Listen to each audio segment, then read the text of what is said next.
Global cases of coronavirus reach about 1.7 million, deaths top 102,000. But amid the devastating numbers, there are signs of hope. Hello, I'm Mike Walter, sitting in for Anna Naidu, and this is The Heat.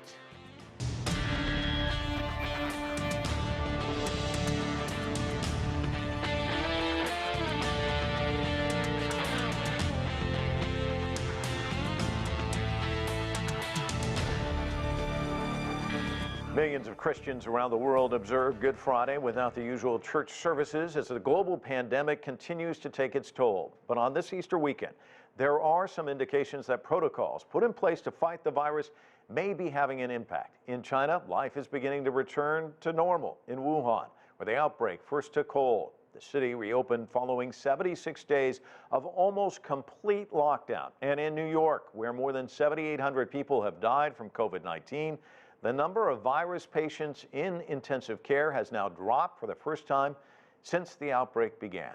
Here in Washington, D.C., U.S. President Donald Trump is pushing to reopen much of the country next month, raising concerns among health experts and economists of a possible COVID-19 resurgence. For the latest, we turn to CGTN's White House correspondent Nathan King. And Nathan, the president talked about that, among other things, today, didn't he? Yeah, you know, this is Easter weekend, as you just pointed out. And remember, just a couple of weeks ago, the U.S. president was saying that he wanted the U.S. economy open by now. And, you know, he's been looking at the stock market rebound. He's still very much sort of concerned about reopening the economy. And I'm glad you mentioned Wuhan. 76 days it took in lockdown before authorities were sure. You know, what are we on in New York? 22, 23? There is a long way to go, and we don't even know if we've hit the apex yet in New York. Hopefully we have, or are plateauing. But the U.S. president very much fixated on getting at least parts of the country and its economy open soon. Let's take a listen. So we're going to do testing, but you don't need to test 325 to 350 million people because, number one, it's unnecessary. Vast numbers, vast areas of our country don't need this. I think you agree with me on that. You just don't need it. Now, we have certain hotspots. So Louisiana's a hotspot, New York's a hotspot, Detroit's a hotspot. And then you have certain areas in certain hotspots that you have to even go more so.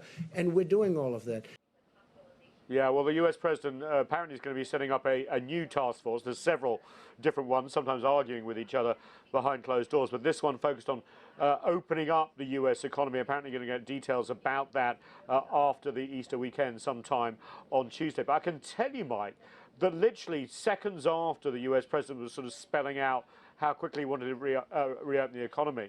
The premier health advisor on the coronavirus task team, Dr. Anthony Fauci, basically said, no, wait. You know, we can't start talking about this now until we know the mitigation is work. We cannot take our eye off the successes we may be doing at the moment. So quite incredible that there are these disagreements, which we know are happening behind closed doors, are literally in front of our faces. Yeah, you see one person who wants to put their foot on the brake, the other one wants to put their foot on the accelerator. Yeah.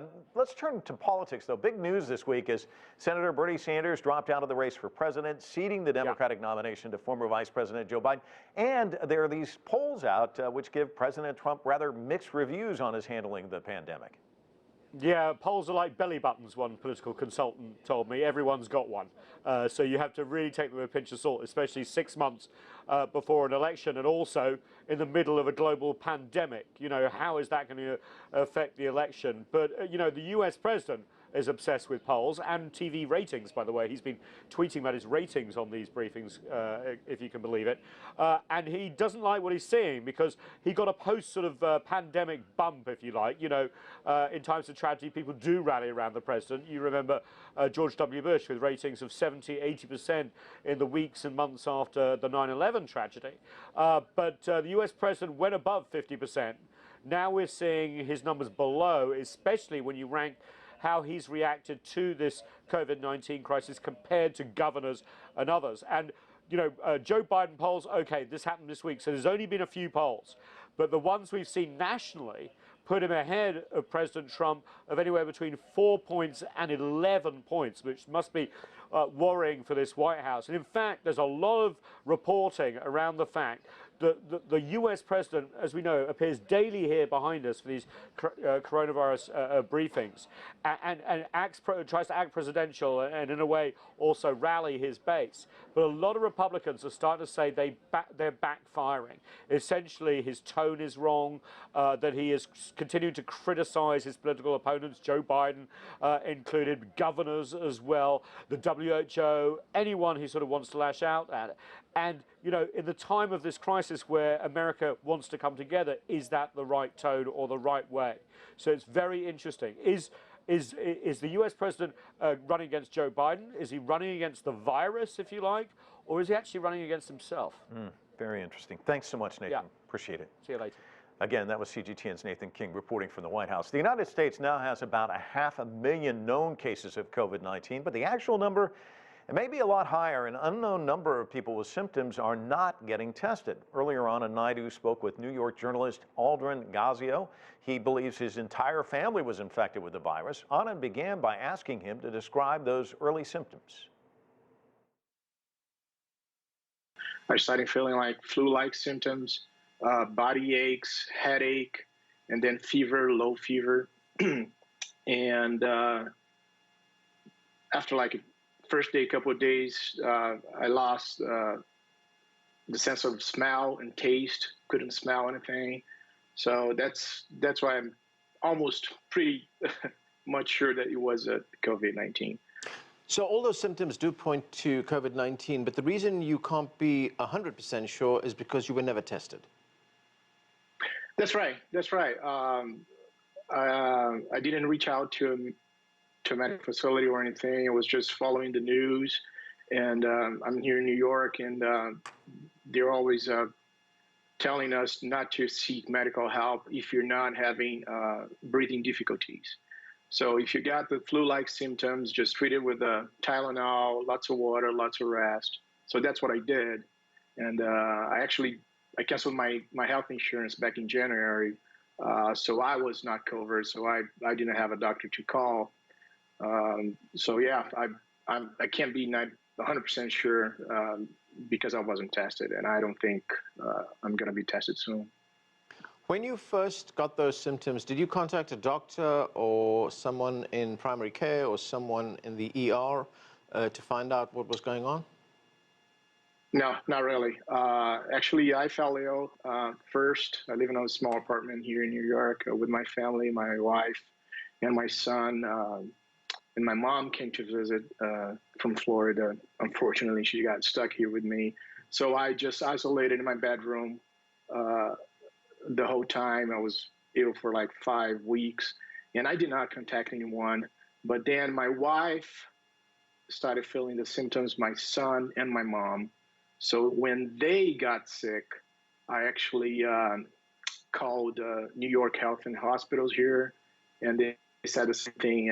If you're not having any breathing difficulties, you should not go to an urgent care or ER for that matter.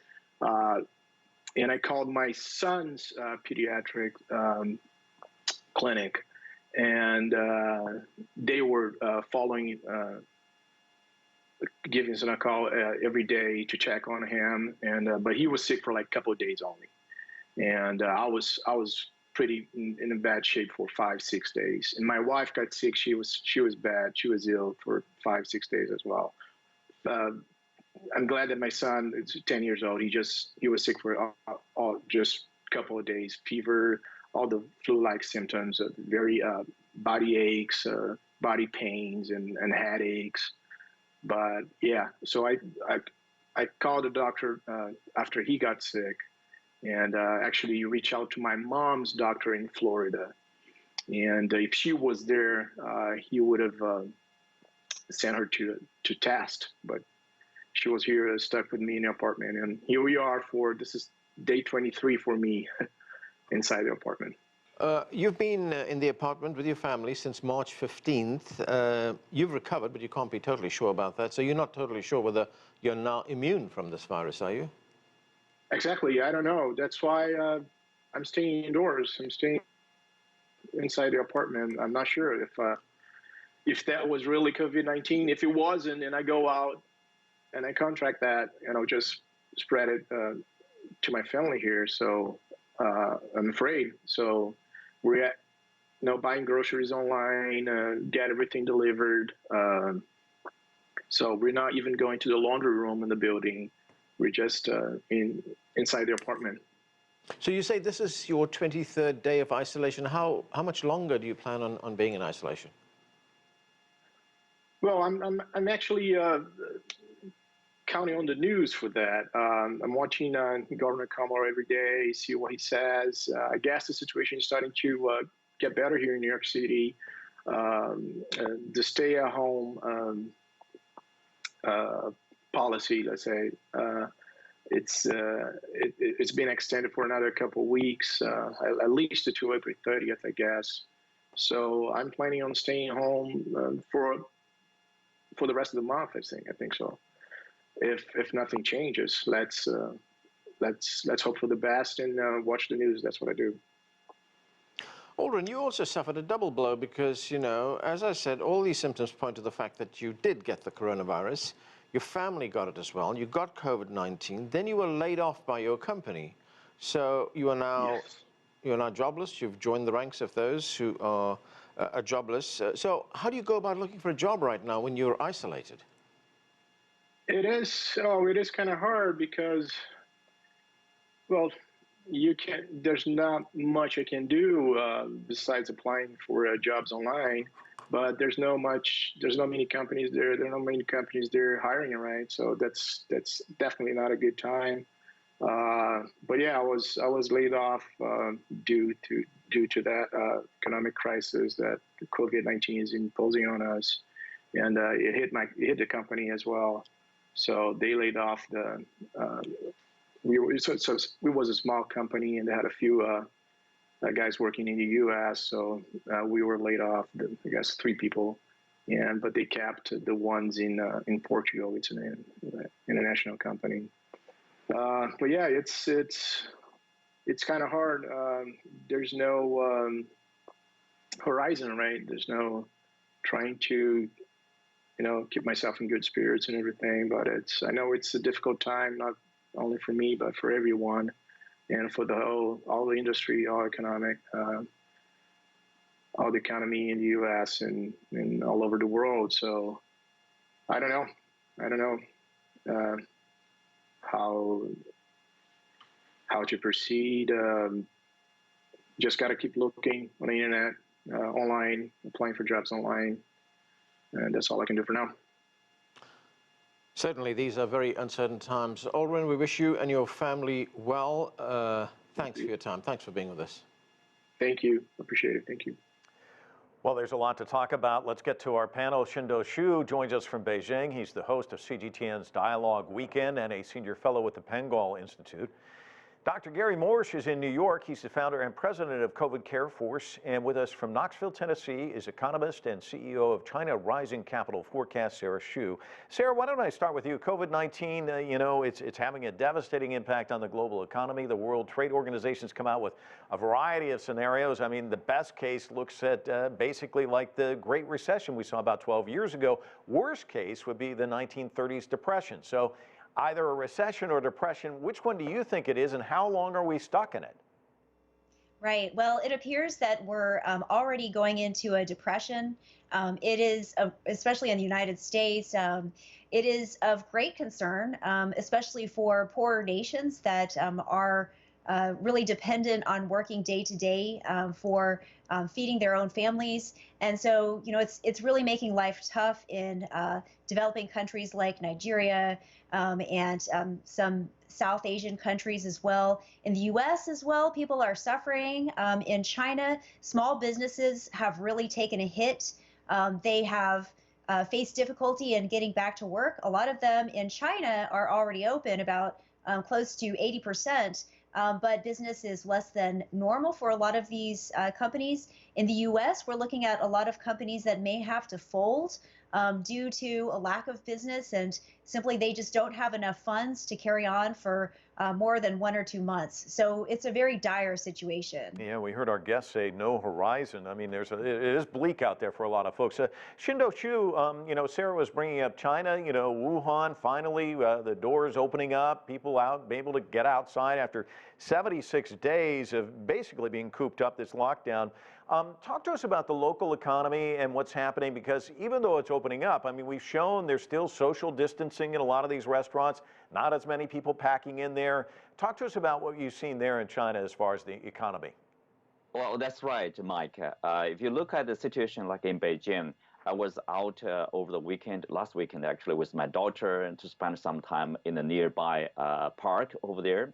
We rode bicycles. We see it coming to normal in the probably we say new normal, because you can see people are still using precautions. For example, washing their hands, wearing masks. Well, an increasing number of people are coming out to the streets. And also, if you check the traffic index, for example, it's about 90% of the normal situation. And there's a latest poll about the restaurant attendance, for example. It's about 90%. People are coming out to meet their friends, having a coffee.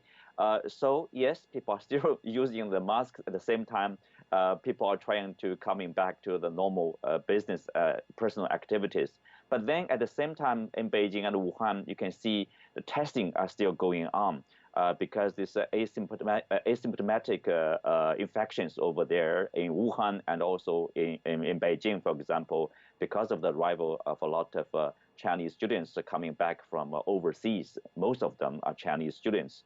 So you do see the infection. There's a short increase, for example, in northern Heilongjiang province, a border town called Suifenhe, which is between Russia and China. So over the past 2 weeks, there's an increase of like 151 new infections. So there is alarming bell to a lot of people. So there's a focus. It's like a small outbreak over there. But in Beijing, it's getting. There are also new additional measures actually. If people from outside of Beijing to check in the local hotel, they will be required from this Sunday, actually Beijing time tomorrow. You need to provide a negative test over the past 4 days from your local hospital or local health workers to show that you have a healthy condition situation over there, and to provide this we call the health code, meaning over the past 14 days you were not exposed to high risk area or in close contact with those infected. So it's a balance between returning to normal. At the same time, you want to continue to prevent any cluster of cases or any small outbreak of it. Well, and you bring up the point, the closing the border with Russia. I mean, it is a small outbreak, but we've seen how quickly a small outbreak can turn into something just kind of unwieldy and just off to the races. And one of the things we're hearing from the U.S. president, he wants to get this economy back on, but it's not like a light switch where you turn it on and off. I mean, this is a gradual opening up that we're seeing in China, right? Yes, absolutely. So when we, people in China, the response to the president's suggestion of reopening the economy in a rather soon manner, most of the people would say, we are not health experts, but our understanding, because we have been going through the Chinese situation here, our responses would be surprising. Be surprised, say, oh, it's too quick, because it takes China more than 2 months to gradually coming back to normal 90%, 80%. The rest of the country, it was coming back much sooner than Beijing and Wuhan because of the special situation probably. And so, but still, last weekend, there's a picture of people visiting Huangshan, Huang Mountain, very famous scenic spots over there. You see hundreds and hundreds of people. It's a crowded situation. So people are sounding alarm, say, oh, no, folks, you cannot get back to normal too quickly. So the situation is the same. I think is similar in the United States, because once there's a local community infection, it could be a small outbreak. You have to use strict precaution, and you start to reopen your economy gradually. For China, it's like different locations, different cities at a different speed, actually, at different levels of opening up the economy. The rest of the country, yes, it's quicker than Beijing and Wuhan. Right. Wuhan and Beijing are probably the slowest to recover, slowest to return to the normal. So it's a gradual manner, and also it's a differentiated pace of reopening the economy. Yeah, and Dr. Morse, let me ask, I want to talk to you about your initiative there in New York, but let's stick with this question if we may. You know, the U.S. death toll now is at 18,000, over 18,000. The president wants to open up the economy, but as you probably are well aware, in 1918 we had this pandemic, and what actually happened was it was the second wave that really took out more people. Is there a concern on your part from a health standpoint that perhaps you open it up too soon and then we see this second wave with even larger outbreak, and then how do you control it? I mean, what are your thoughts on this, and should there be testing? Well, absolutely. The medical community, I would say almost unanimously, is concerned about a recurrence in the fall. In fact, just before I came here, I had a meeting with the Secretary of Health of the state I'm from Kansas, who said that on a news conference that this is exactly what may happen.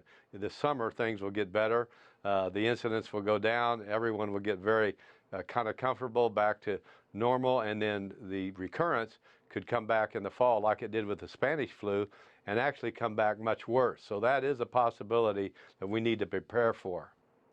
Let me ask you about your initiative there. You know, you're a family physician, also an emergency room physician. You're in the Kansas City, Missouri area, but right now you're in New York. Tell us about your initiative. Well, this is such a catastrophe. I mean, I believe it's the greatest disaster of our modern era, and China has suffered, and countries around the world are suffering. Italy and Spain and so many others. Britain is just beginning it. The U.S. really is just beginning in the early stages of this, even though it's been terrible in New York. I just felt like, as a doctor, this is why I went into medicine. I need to do something, and what can I do? Our hospitals in Kansas City haven't been hit with this surge yet. So I decided to organize doctors and nurses and other healthcare professionals, and we're doing it under the banner of the COVID Care Force. And that's online at covidcareforce.org. And people are signing up. Healthcare professionals are registering. I was on a TV show in Australia this morning, and I asked for volunteers from Australia. Perhaps they'd want to join us. And we're already having Australians sign up. So I would just ask people anywhere, join with us. We all have to, it's all hands on deck. We have to do everything we can to stop it now. Sarah, you know, it is all hands on deck, but, you know, we're also seeing the economic fallout from all of this. We've already kind of talked about the fact that, as you pointed out, it's a depression. But I mean, when you look at the United States, 17 million people in the U.S. lost their jobs in just the last 3 weeks. That's 11% of the workforce. And I think there's concerns as we look at how this is unfolding that, once again, there may be a response to this, but is it going to be one of these things where it helps Wall Street and not Main Street? And, you know, a lot of people are hurting. We heard from this reporter, he's out of work, looking for jobs. Are these people going to be able to get their jobs back? Are they going to get back on their feet? And should they be concerned that perhaps Wall Street does okay and Main Street does not? Yeah, I think that that's a major concern, and that's something that a lot of lawmakers have tried to intervene in order to get the stimulus plan to address the needs of small businesses, address the needs of the states, of healthcare organizations, and not just larger organizations that may be okay, you know, with a couple of months being out of work to some extent. But this is really a major concern. It's a hit all over the place. And I think, you know, both clearly, as we've seen from the stock market fluctuations, both Main Street and Wall Street are suffering from this. So the devil is going to lie in the details of how much stimulus the government can pump into the economy quickly enough. We know that already the U.S. government has initiated a stimulus plan. It's trying to get more stimulus through for small businesses and local governments. We know that the EU is trying to initiate a stimulus plan as well. And some countries in the European Union have also put through their stimulus plans. Japan is also initiating their own stimulus plan. But for, as I mentioned before, there are some countries that will suffer more who don't have enough fiscal space to initiate these stimulus plans. And it's going to be the places where there's no leeway throughout the world in various countries and various local areas, as well as certain sectors that are going to suffer more than others. And we're seeing some of that fallout take place already.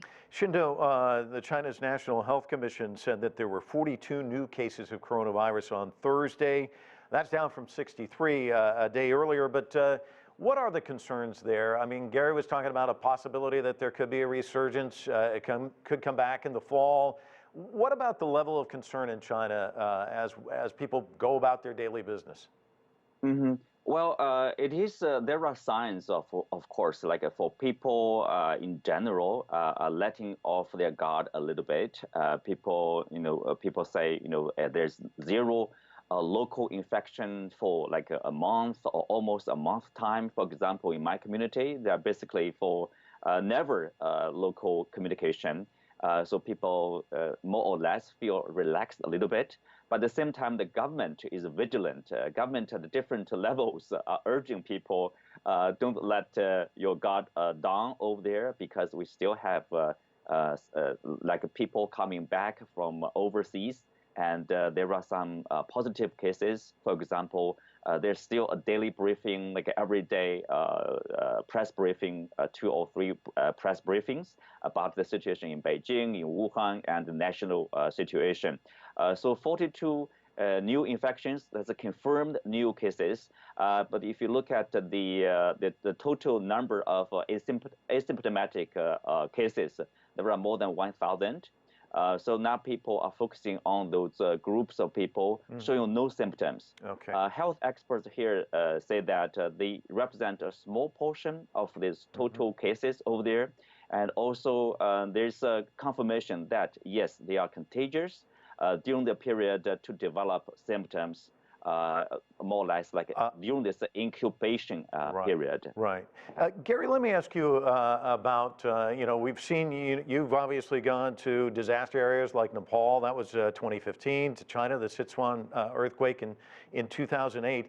But this is different. How do you steel yourself for something like this? Because there is the potential of harm to yourself. And how do you have that conversation with your family?